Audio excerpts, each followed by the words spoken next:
जी हाँ छात्रों, तो फाइनली कक्षा 12 रुक जाना नहीं परीक्षा वर्ष 2025-26 विषय फिजिक्स यानी भौतिक शास्त्र 9 जुलाई का पूरा असली वाला पेपर लेकर आ चुके हैं।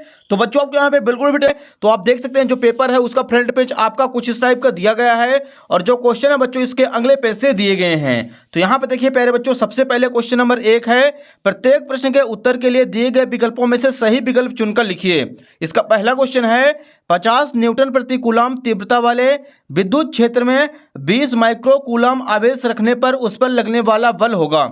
इसका राइट आंसर हो जाएगा ऑप्शन नंबर सा 1 × 10⁻³ न्यूटन। दूसरा क्वेश्चन है, 10 माइक्रो कूलम आवेश में इलेक्ट्रॉनों की संख्या होती है। इसका आंसर हो जाएगा ऑप्शन नंबर बा 6.25 × 10⁻13। तीसरा प्रश्न है, गतिमान इलेक्ट्रॉन उत्पन्न करता है। इसका आंसर हो जाएगा ऑप्शन नंबर सा चुंबकीय क्षेत्र और विद्युत क्षेत्र दोनों।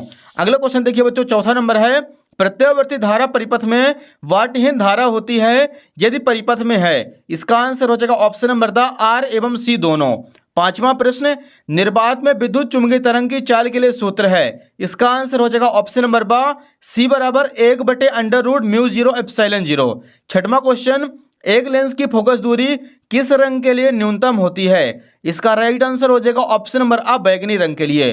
तो बच्चों यहाँ पे जो क्वेश्चन नंबर पहला था अपना सही विकल्प चुनकर लिखे, पूरा कंप्लीट हो चुका है। इसका आप लोग फटाफट स्क्रीनशॉट ले लीजिए। जो बच्चे इंग्लिश मीडियम से हैं तो वो भी अपना फटाफट सभी क्वेश्चनों को तैयार करते चलेंगे। सेकंड क्वेश्चन के लिए मूव करते हैं अगले पेज पर। यहाँ पे देखिए पहले बच्चों, दूसरा क्वेश्चन, उचित शब्द के द्वारा रिक्त स्थानों की पूर्ति कर लिखिए। इसका पहला प्रश्न है, सेल से धारा लेने पर टर्मिनल वोल्टता डेड डैश है। तो इसका आंसर करना बढ़ती है। दूसरा प्रश्न है, ओमे प्रतिरोध का VI ग्राफ एक सरल रेखा प्राप्त होती है। तीसरा प्रश्न, विपरीत दिशा में धारावाही दो समांतर चालकों के मध्य चुंबकीय प्रकृति का होता है। चौथा क्वेश्चन है, प्रतिबाधा का मात्रक ओम इनवर्स या म्यू होता है। पांचवा क्वेश्चन है, विद्युत चुंबकीय तरंगों के संचरण की प्रकृति अनुप्रस्थ होती है। छठा नंबर दिया गया है, सरल सूक्ष्मदर्शी कम फोकस दूरी का एक अभिसारी लेंस होता है। तो बच्चों यहाँ पे जो क्वेश्चन नंबर दूसरा था वो भी अपना पूरा कंप्लीट हो चुका है। इसका आप लोग फटाफट स्क्रीनशॉट ले लीजिए। नेक्स्ट देखिए बच्चों, क्वेश्चन नंबर तीसरा इसी के नीचे दिया गया है, स्तंभ आ को स्तंभ बा से मिलाकर सही जोड़ी लिखिए। एक साइड है स्तंभ आ, दूसरे साइड है स्तंभ बा। फर्स्ट नंबर है, विद्युत द्विध्रुव आघूर्ण। इसका आंसर करेंगे कूलम × मीटर। सेकंड क्वेश्चन, विद्युत फ्लक्स। इसका आंसर हो जाएगा न्यूटन × मीटर स्क्वायर प्रति कूलम। तीसरा प्रश्न, विद्युत धारिता फैराड। चौथा है धारा घनत्व, तो इसको ज्वाइंट करना है एम्पियर प्रति मीटर स्क्वायर से। पांचवा है स्वप्रेरकत्व, तो इसका सही मात्रा के हेनरी होता है। छठवां है प्रेरित विद्युत वाहक बल। इसका आंसर हो जाएगा वोल्ट। तो बच्चों को जो क्वेश्चन नंबर तीसरा था सही जोड़ी वो भी अपने यहाँ पे कंप्लीट हो चुका है। इसका आप लोग फटाफट स्क्रीनशॉट ले लीजिए। एंड क्वेश्चन नंबर 4 के लिए मूव करते हैं बच्चों अगले पेज पर। यहाँ पे देखिए बच्चों, प्रश्न 4 दिया गया है, सत्य अथवा असत्य कथन लिखिए। पहला प्रश्न है, चालक के भीतर स्थिर विद्युत क्षेत्र शून्य होता है। इसका आंसर करेंगे सत्य। दूसरा प्रश्न, पृथ्वी का विद्युत विभव अनंत माना जाता है। इसका आंसर हो जाएगा असत्य। तीसरा प्रश्न, चुंबकीय क्षेत्र रेखाएं सदैव बंद पारा बनाती हैं। इसका आंसर हो जाएगा सत्य। चौथा क्वेश्चन है, एक आदर्श वोल्टमीटर का प्रतिरोध अनंत होना चाहिए। इसका भी आंसर करेंगे सत्य। पांचवा नंबर है, दीर्घ रेडियो तरंगों की आवृत्ति सर्वाधिक होती है। इसका आंसर हो जाएगा असत्य। तो बच्चों यहाँ पे क्वेश्चन नंबर चौथा भी अपना कंप्लीट हो चुका है जो कि सत्य था। इसका आप लोग फटाफट स्क्रीनशॉट ले लीजिए। अगला क्वेश्चन देखिए बच्चों, इसी के नीचे दिए गया है प्रश्न 5, एक शब्द या एक वाक्य में उत्तर दीजिए। पहला क्वेश्चन है, सदिश रूप में बायो सावर्ट का नियम लिखिए। तो इसका आंसर हो जाएगा वेक्टर B बराबर μ0.4π × IDL sin θ upon vector R²। दूसरा प्रश्न है, व्हीटस्टोन सेतु के सिद्धांत पर आधारित एक उपकरण का नाम लिखिए। तो इसका आंसर करेंगे मीटर सेतु। तीसरा प्रश्न है, विद्युत जनित का सिद्धांत लिखिए। तो इसका आंसर हो जाएगा दिष्ट धारा विद्युत जनित का सिद्धांत है। चौथा क्वेश्चन, दृश्य तरंगों का तरंग दैर्ध्य परास लिखिए। इसका आंसर हो जाएगा 400 नैनोमीटर से 700 नैनोमीटर। पांचवा प्रश्न, 0.5 मीटर फोकस दूरी वाले लेंस की क्षमता मात्रक सहित लिखिए। तो इसका आंसर हो जाएगा बच्चों +2.0 डायोप्टर। तो बच्चों यहाँ पे जो क्वेश्चन नंबर 5वां था एक वाक्य में उत्तर, वो भी अपना पूरा कंप्लीट हो चुका है। इसका आप लोग फटाफट स्क्रीनशॉट ले लीजिए। अगला क्वेश्चन देखिए बच्चों, यहाँ पे क्वेश्चन नंबर 6वां, यहाँ से अति लघु उत्तरीय प्रश्न दिए गए हैं जो कि 2-2 नंबर के क्वेश्चन है। बच्चों फटाफट वीडियो को लाइक कर दीजिए, चैनल को सब्सक्राइब कर लीजिए। बहुत सारे बच्चे चैनल को सब्सक्राइब करना भूल जाते हैं। 6वां क्वेश्चन देखिए बच्चों, किसी विलगित चालक को धनावेशित करने पर उसका द्रव्यमान कम हो जाता है, क्यों। तो यहाँ पे बच्चों आपको लिखना है सबसे पहले उत्तर क्रमांक 6, किसी विलगित चालक आइसोलेटेड कंडक्टर को धनावेशित करने पर उसका द्रव्यमान इसलिए कम हो जाता है क्योंकि धनावेशित करने के लिए उसमें से इलेक्ट्रॉन बाहर निकाले जाते हैं। ये हो जाएगा बच्चों यहाँ पे क्वेश्चन नंबर 6 का आंसर। इसका आप लोग फटाफट स्क्रीनशॉट ले लीजिए। क्वेश्चन नंबर 7 के लिए मूव करते हैं नेक्स्ट पेज पर। यहाँ पे देखिए पहले बच्चों 7वां प्रश्न है, किसी कार की संचायक बैटरी का विद्युत वाहक बल 12 वोल्ट है। यदि बैटरी का आंतरिक प्रतिरोध 0.4 ओम हो तो बैटरी से ली जाने वाली अधिकतम धारा का मान क्या होगा। तो यहाँ पे लिखेंगे उत्तर क्रमांक 7, दिया है विद्युत वाहक बल E बराबर 12 वोल्ट। इसके बाद लिखेंगे आंतरिक प्रतिरोध स्मॉल r बराबर 0.4 ओम। अधिकतम धारा I बराबर सूत्र होता है E बटे R। तो यहाँ पे आ जाएगा 12 बटे 0.4, नीचे का दशमलव हटाएंगे ऊपर 0 बढ़ जाएगा तो यहाँ पे आ जाएगा 120 बटे 4। 120 को 4 से भाग कर देंगे, 4 3 12 30 एम्पियर आ जाएगा इसका राइट आंसर। ये हो जाएगा बच्चों यहाँ पे क्वेश्चन नंबर अपना 7वां कंप्लीट। इसका आप लोग फटाफट स्क्रीनशॉट ले लीजिए। नेक्स्ट क्वेश्चन देखिए बच्चों, इसी के नीचे दिया गया क्वेश्चन नंबर 8 है, चुंबकीय क्षेत्र रेखाएं वह दिशा बताती हैं जिसमें चुंबकीय सुई संकेत करती है। क्या चुंबकीय क्षेत्र रेखाएं प्रत्येक बिंदु पर गतिमान आवेशित कण पर आरोपित बल रेखाएं भी हैं।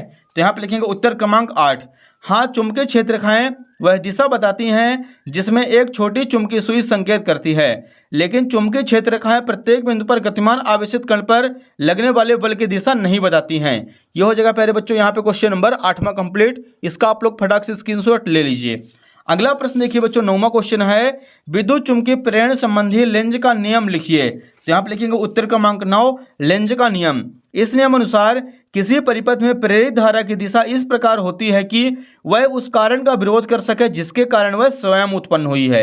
ये हो जाएगा बच्चों क्वेश्चन नंबर 9वां कंप्लीट। बहुत सिंपल, बहुत आसान है, इसको आप लोग फटाफट याद करते चलिए। अगला क्वेश्चन देखिए 10वां नंबर है प्यारे बच्चों, सबसे कम आवृत्ति वाली विद्युत चुंबकीय तरंग का नाम एवं एक उपयोग लिखिए। तो यहाँ पे लिखेंगे उत्तर क्रमांक 10, सबसे कम आवृत्ति वाली विद्युत चुंबकीय तरंग रेडियो तरंग है। उपयोग लिखेंगे, रेडियो तरंगों का मुख्य उपयोग दूर संचार और रेडियो टेलीविजन प्रसारण में किया जाता है। ये हो जाएगा बच्चों यहाँ पे क्वेश्चन नंबर 10वां कंप्लीट। इसका आप लोग फटाफट स्क्रीनशॉट ले लीजिए। अगला क्वेश्चन देखिए बच्चों 11 नंबर है, विस्थापन धारा की परिभाषा लिखिए एवं इसका सूत्र लिखिए। तो यहाँ पे लिखेंगे उत्तर क्रमांक 11, विस्थापन धारा। विस्थापन धारा वह धारा है जो समय के साथ विद्युत क्षेत्र या विद्युत फ्लक्स में परिवर्तन के कारण उत्पन्न होती है। सूत्र ID बराबर epsilon 0 into D phi E upon dt। ये हो जाएगा बच्चों क्वेश्चन नंबर 11 का आंसर। इसका आप लोग फटाफट स्क्रीनशॉट ले लीजिए। एंड क्वेश्चन नंबर 12 के लिए मूव करते हैं नेक्स्ट पेज पर। यहाँ पे देखिए बच्चों क्वेश्चन नंबर 12 दिया गया है, पूर्ण आंतरिक परावर्तन की कोई दो शर्तें लिखिए। तो यहाँ पे लिखेंगे उत्तर क्रमांक 12, पूर्ण आंतरिक परावर्तन की दो शर्तें निम्न है। पहला हो जाएगा सघन से विरल माध्यम में गमन। प्रकाश किरण को हमेशा सघन माध्यम जैसे कांच, वायु, पानी से विरल माध्यम जैसे हवा में प्रवेश करना चाहिए।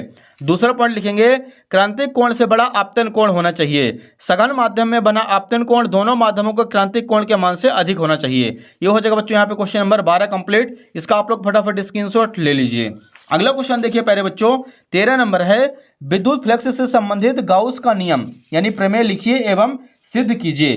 तो यहाँ पे बच्चों हमें क्वेश्चन नंबर 13 लिखना है। तो सबसे पहले लिखेंगे गाउस की प्रमेय, किसी बंद पृष्ठ से गुजरने वाला विद्युत फ्लक्स फाई ई उस बंद पृष्ठ द्वारा वायु और निर्वात में उपस्थित कुल आवेश का 1/ε0 गुना होता है।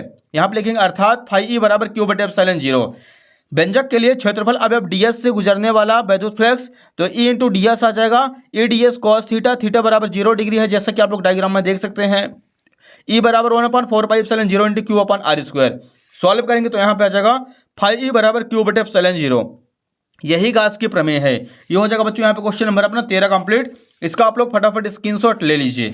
अगला क्वेश्चन देखिए बच्चों 14 नंबर दिया गया है। इसका आप लोग अथवा कर लीजिएगा, बहुत सिंपल, बहुत आसान है। बायो-सवर्ट का नियम लिखिए तथा इसके आधार पर विद्युत धारा के सही मात्रक एम्पियर की परिभाषा लिखिए। तो यहाँ पे लिखेंगे उत्तर क्रमांक 14 का अथवा बायो-सवर्ट का नियम। सन 1820 ईस्वी में फ्रांसीसी वैज्ञानिक बायो तथा सेवर्ट चालक के द्वारा चारों ओर उत्पन्न चुंबकीय क्षेत्र के मध्य संबंध एक नियम का प्रतिपादन किया जिसे बायो-सवर्ट का नियम कहते हैं।